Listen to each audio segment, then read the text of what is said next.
Hello అండి, అందరికీ నమస్కారం. యశ్వి కథల లోకంకి స్వాగతం.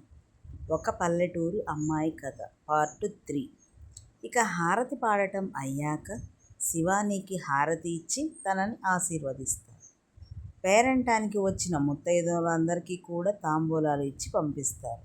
అలా ఈ కార్యక్రమం అయిపోయాక ఫంక్షన్కి ఎవరెవరిని పిలుద్దాం అని చర్చించుకుంటారు. అలా ఫంక్షన్కి కావలసినవన్నీ రెడీ చేసుకొని 9వ రోజు శివానీకి మంగళ స్నానం చేపించి వాళ్ళకు ఉన్నంతలో ఫంక్షన్ బాగానే చేస్తారు. అలా రోజులు గడుస్తూ ఉన్నాయి. ఇప్పుడు శివాని 8వ తరగతి చదువుతుంది. అయితే ఒకరోజు శివగారి వాళ్ళ చిన్నాన్న కూతురు, తన పేరు సరస్వతి, వాళ్ళ ఇంటికి వస్తుంది. అక్క రా అక్క, ఇప్పుడేనా రావటం? అవును తమ్ముడు, కూర్చో అక్క. గంగా గంగా ఎవరొచ్చారు చూడు. వదినా మీరా, ఎప్పుడొచ్చారు? ఇప్పుడే గంగా. ఉండండి, మంచినీళ్ళు తీసుకొస్తానని లోపలికి వెళ్ళి మంచినీళ్ళు తీసుకువచ్చి ఇస్తుంది గంగ.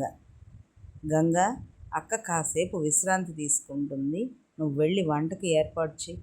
నేను వెళ్ళి అక్కకి ఎంతో ఇష్టమైన రొయ్యలు తీసుకువస్తాను. తమ్ముడు, ఇప్పుడు అవన్నీ ఎందుకురా?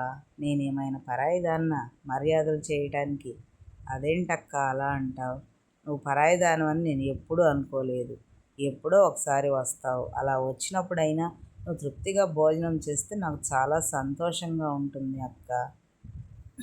ఆ తరువాత సరస్వతి కాసేపు విశ్రాంతి తీసుకుని లేచేసరికి గంగ భోజనం సిద్ధం చేసి ఉంచుతుంది. అలా అందరూ భోజనం చేస్తారు. శివ, అలా కాసేపు కబుర్లు చెప్పుకుందాం రారా. అలాగే అక్క. వదిన, పెరట్లో మంచం వేసే ఉంది, అక్కడ కూర్చొని మాట్లాడుకోండి. నువ్వు కూడా రా గంగా. వంటింట్లో కాస్త పని ఉంది వదిన, మీరు వెళ్ళి మాట్లాడుకోండి, మనం సాయంత్రం మాట్లాడుకుందాం. అలా శివ, సరస్వతి పెరట్లో మంచం మీద కూర్చొని మాట్లాడుకుంటూ ఉంటారు. శివ, నీతో ఒక విషయం మాట్లాడాలిరా. ఏంటో చెప్పక్క. అది అంటే శివానీని నా పెద్ద కొడుకుకి ఇస్తావారా?